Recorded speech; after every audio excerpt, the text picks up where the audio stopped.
Well, welcome to the Salmagundi Club, and thanks for coming. Before I start, please allow me to make a small introduction to myself, who I am, and how I got started on this lecture. How I got started on this big canvas here.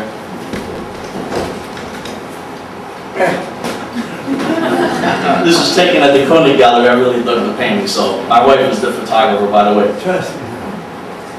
But I am first and foremost an artist, and I always related to the Bohemian artists like Courbet, Henri Toulouse-Lautrec, Modigliani, and this is in the spirit of our old Salmagundi founders from 1871. This is a great drawing, by the way. It's out in the hallway if you want to see it in person. But all these old Salmagundians even signed that mat. But it's kind of cool the way they hung out and cooked sausage and boxed and drew all in the same artist gathering. But Bohemians are that race of obstinate dreamers for whom art has remained more of a faith than a profession. And basically, I kind of live my life. I like to live in a seamless unity because I believe that art and life should be lived together. Like the great poet, my favorite poet from Italia, Gabriele D'Annunzio Il Bate, said, "Si devi vivere la vita come si fa un'opera di arte." You have to live life like you make a work of art. And that's why I merged my police world and my artist world. I just can't separate the two, even though they're so distinctly different. So every waking day has to be made into a work of genius. Now, as an artist, I like to act like the flaneur that Charles Baudelaire made famous. And that's a strolling idler who just walks out of the house to experience the city streets. And there's no destination or no mission other than to raw experience and to meet and experience people. And I like face-to-face interaction with people. Now today, a lot of people get their experience and their social interaction from a screen. And their social interaction, and a lot of people, social interaction and intellectual stimulation comes from screens and computer and electronic devices. I like face-to-face interaction. I like to look in your eyes. I like to hear your voice. I like to hear you talk about your thoughts and your experiences. And obviously it comes out, I like to also paint your portrait. Now, Charles Baudelaire liked to delve into the darker, shadier, seedier side of the city streets and back alleys. And he plunged into the depths of Paris and really loved the bandits and the prostitutes and what he called the monstrosities blooming like a flower. And on my artistic wanderings, I like to delve into the underworld of art. And it is here, amongst the art thieves and the forgers and the smugglers and the art detectives, that I like to conduct my visual investigations like the one you see upstairs. Now, I'm also a career law enforcement, the rank of sergeant, hopefully to one day be a lieutenant soon. And I'm not going to get into my credentials as law enforcement or any of that because this isn't a boring law enforcement lecture, it's an artist talk. But we can talk about that later if you want. I'm going to need a cognac after this at the bar, and we can talk what you want. I'm also an art loss consultant, the director of UNITEL's Art Loss Recovery and Consultancy Department. And UNITEL is on Madison Ave, and we're the only art theft show in town since the Art Loss Register moved this operation to London. We do many services, and you can get the literature upstairs, and it'll tell you what we do. But we also do, one of the things we do is lectures like this, and we advise museums and institutions and private collectors on how to protect and safeguard their artworks. And the museums in New York are really secure and safe. And not only do they have great security, but they're surrounded by the Herculean NYPD, which has like 38,000 officers out there. So, but it's the private collections that are vulnerable. And this is a good example. This window is around the corner from the Y Gallery when it used to be on the Bowery. And me and my artist brother Ryan were walking around the corner from the Y Gallery. He shows there, and we look up and voila, there's a Basquiat. There's a Basquiat painting right in that window. And you can see it from the street level. You can also see some other artworks. And not only would art lovers like ourselves be attracted to this, or it would catch our attention, but you're going to catch the attention of every criminal and thief out there. Basquiat goes, as you know, for $1 million or more at the auctions. So when a criminal walks by and sees that, ooh la la, there's a Basquiat, and the only thing separating him from that Basquiat is a couple panes of glass. And you can't see it in the window, you can see the garage door, but I can scale that wall fairly easily and get into that window. And that collector probably feels really safe. Now I know the joy of collecting is to show off your artworks. You collect, you want to show what you have, but you shouldn't attract attention to your artworks like that. And he might feel very comfortable, he might have a dog, but most dogs are friendly pets anyway, and they're going to just lick the burglar when he comes in. He might have an alarm. The alarms can be bypassed, and even if the criminal thought, well, I'm not going to bypass this alarm, I'm just going to do a smash and grab.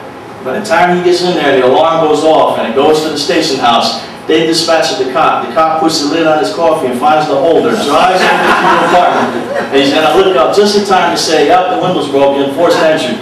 You're painting, and the thief is in the wind. So you have to take the steps to safeguard your treasures, and you have to decide, is it heavily insured, or do I care? Some people would be heartbroken that their artworks were missing. So this is what we do. We advise you on how to safeguard your artworks.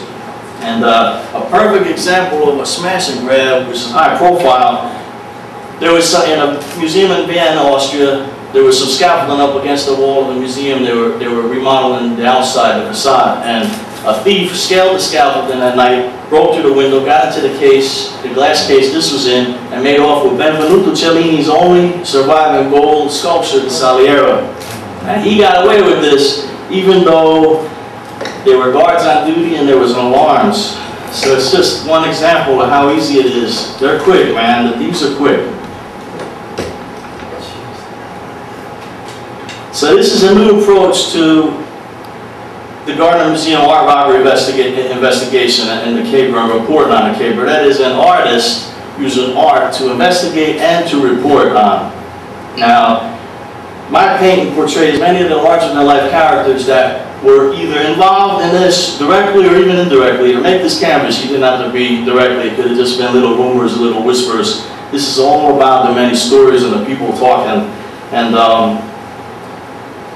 so there's key suspects, investigators, reporters, TV show hosts, documentarians, just to name a few. Each one bigger and more interesting than the other, because there's some really eccentric people on there, there's some tough people, and there's some funny people also. I'm finding my artistic niche as an artist, again, merging my two lives, artist and investigator, or cop. I'm finding my artistic niche going around the world, getting these people to pose for me, thieves, forgers, detectives, all involved in art crimes.